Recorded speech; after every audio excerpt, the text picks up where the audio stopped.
সেমিফাইনালে উঠতে পারি অথবা নাই উঠতে পারি, কিন্তু সব থেকে বেশি শূন্য করার রেকর্ড কিন্তু এই বিশ্বকাপে হয়তো আমরাই করে যাব। এখনো পর্যন্ত টিম ইন্ডিয়া ওয়ার্ল্ড কাপে মাত্র 5টা ম্যাচ খেলেছে, আর তাতেই 11 জন ব্যাটার টিম ইন্ডিয়ার যারা 0 রান আউট করে প্যাভিলিয়নে ফিরে গেছে। এর মধ্যে ওয়ার্ল্ডের number 1 T20 batter Abhishek Sharma already 3বার 0 রানে আউট হয়েছে, অক্ষর প্যাটেল 2বার 0 রানে আউট হয়েছে, ঈশান কিষান সাউথ আফ্রিকার বিরুদ্ধে আর হার্দিক পান্ডিয়া পাকিস্তানের বিরুদ্ধে 0 রানে আউট হয়েছে, শিবম দুবে ইউএস এর এগেনস্টে 0 রানে আউট হয়েছে।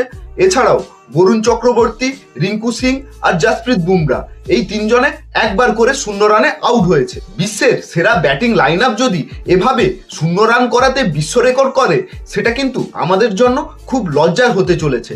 জিম্বাবুয়ের বিরুদ্ধে ম্যাচে টিম ইন্ডিয়ার কোন ব্যাটার 0 করবে বলে তোমাদের মনে হচ্ছে? মতামত কমেন্টে জানাবে।